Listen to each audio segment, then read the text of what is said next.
बिनु सत्संग विवेक न होई, बिनु सत्संग विवेक न होई। राम कृपा बिनु सुलभ न सोई। बोलिए श्याम रामचंद्र जी की जय जय। कि बिना सत्संग के वो निर्मल विवेक तो हो सकता नहीं, कि बिनु सत्संग विवेक न होई। राम कृपा बिनु सुलभ न सोई, राम जी की कृपा बिना हो नहीं सकता। खास बात ये बताते हैं कि बिनु सत्संग न हरि कथा, तेहि बिनु मोहन भाव। चलो मोह गए बिनु राम पद होई न दृढ़ अनुराग। बड़ा सुंदर बताते हैं कि बिनु सत्संग न हरि कथा। जब तक आप सत्संग में पहुंचेंगे नहीं, सत्संग में बस सत्य तक पहुंचने की राह दिखाई जाती है। क्या दिखाई जाती है? अर्थात राम का दर्शन कैसे हो, सच्चिदानंद परमेश्वर आपके जीवन में कैसे आए, आपके घट में अपने हृदय में ही परमेश्वर का दर्शन कैसे हो। तो बिनु सत्संग न हरि कथा, और हरि कथा के माध्यम से दृष्टांत और उपमा दिया जाता है, और उस उपमा और दृष्टांत से कहीं बिनु मोह न भाव, जो आपके अंदर मोह है अर्थात काम क्रोध लोभ ईर्ष्या द्वेष आदि है ना, खड, छओं का एक शॉर्टकट नाम मोह है। क्या है? एक सूत्र में नाम उसका मोह है। कहीं बिनु मोह न भाव, अर्थात बिना हरि की कथा सुने आपके अंदर का काम क्रोध लोभ ईर्ष्या द्वेष आदि नहीं छूट सकता। तो तेहि बिनु मोह न भाव, मोह गए बिनु राम पदा होई न दृढ़ अनुराग। बिना मोह गए, बिना मोह खत्म हुए, अर्थात बिना खड विकार आपके खत्म हुए, भगवान श्री राम के चरणों में दृढ़ अनुराग, जिसे अनन्य भक्ति कही गई है, वो नहीं हो सकती।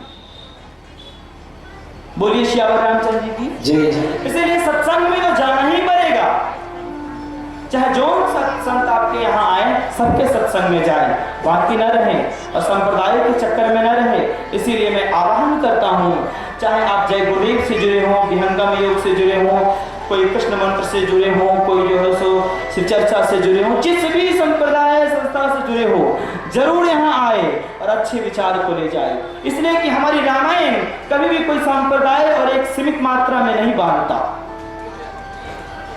कोई एक मजहब में, कोई एक संप्रदाय में, एक संस्था में नहीं बांधता।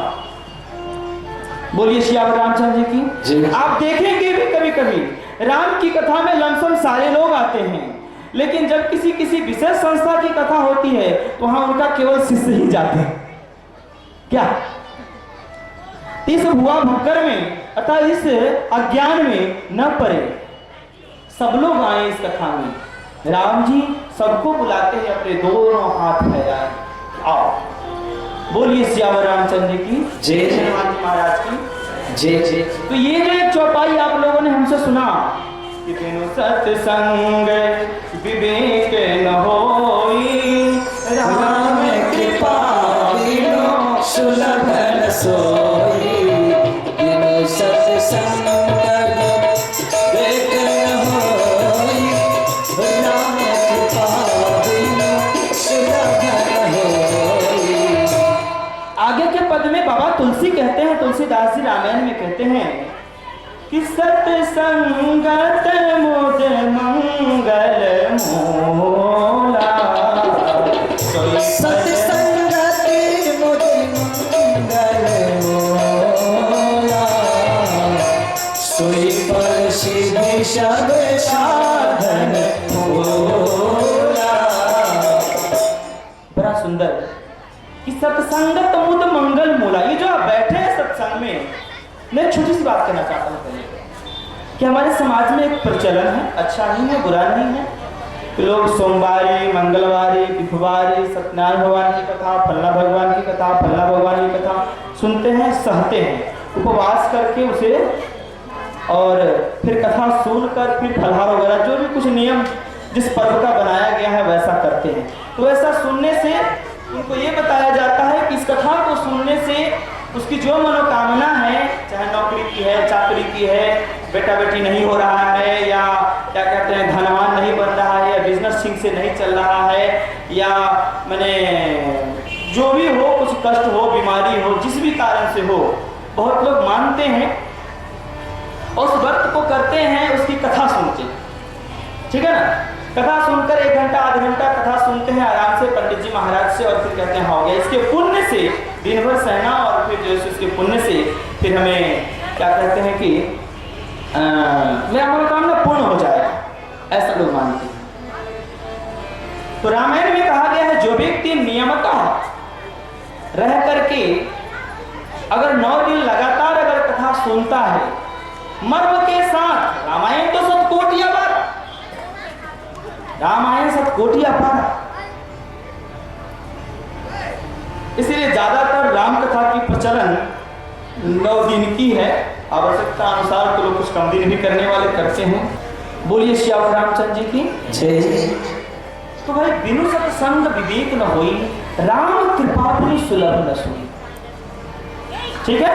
तो सत्संगत मुद मंगल मूला, ये जो सत्संगत है ये मुद मंगल मूला, मुद माने आनंद होता है, मंगल माने कल्याण होता है, तो मुद मंगल मूला, मूला माने बहुत बड़ा जड़ है।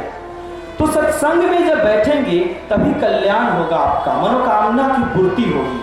तो जो व्यक्ति 9 दिनों तक आराम से अगर नियमितः कथा में आएगा तो उसकी जो भी कुछ मनोकामना होगी निश्चित पूर्ति होगी।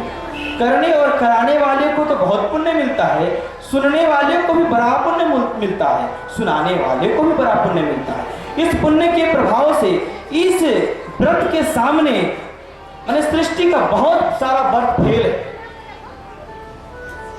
इसके बारे में अगले पद में तुलसी बाबा लिखते हैं, इसका प्रमाण देते हैं, सीधे नहीं मैं कह रहा, उसका प्रमाण वो देते हैं कि भाई मुद मंगल जब ये सत्संगत मुद मंगल मूला सोई फल सिद्धि सब साधन फूला, कि आपके जन्म जन्मांतरों के पुण्य के प्रभाव से ही आपको सत्संग का अवसर मिलता है, बहुत सारे पुण्य के प्रभाव से।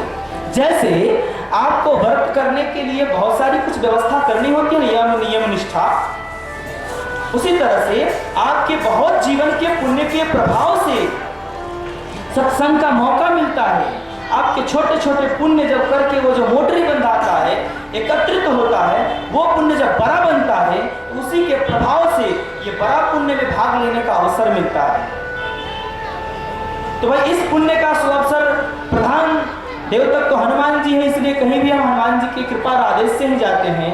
बोलिए सियावर रामचंद्र जी की जय, श्री हनुमान जी महाराज की जय। और इसका लाभ आप सबको ही उठाएं और उठा करके अपने जीवन को पूर्ण फलीभूत बनाएं, जीवन जीने के उद्देश्य को पाले। बोलिए सियावर रामचंद्र जी की जय। तो सोई फल सिद्धि, ये सिद्धि है, ये बहुत सारे पुण्यों की सिद्धि है। अगर भगवान की सुमिरन आपसे अगर 15 मिनट ही बन पड़ता है तो कोई दिक्कत नहीं, चलेगा, लेकिन सत्संग जितना अधिक बन पड़े तो करें। अगर सत्संग अच्छा से आपका बन जाएगा तो 15 मिनट में भी भगवान मिल जाएंगे, और सत्संग अच्छा से नहीं बनेगा तो 50 क्या पूरे जीवन में भी भगवान नहीं मिले। क्या समझ? जिस तरह से अगर दवा ठीक तरीका से लेने का और मिलाने का सिस्टम हो जाए तो आदमी खाएगा और स्वस्थ हो जाएगा, लेकिन दवा ठीक ना हो, उसके रोग के अनुकूल ना हो तो जीवन भर भी दवा खाते रह जाएगा, रोग ठीक है नहीं होगा। तो वही ये सत्संग है। इसलिए सोई सिद्धि सब साधन फूला, जितने भी साधन हैं धर्म के सब फूल है, ये सिद्धि है, और इसका फल है कि राम के पास पहुंच जाना। बोलिए सियावर रामचंद्र जी की, श्री हनुमान जी महाराज की। तो सत्संग में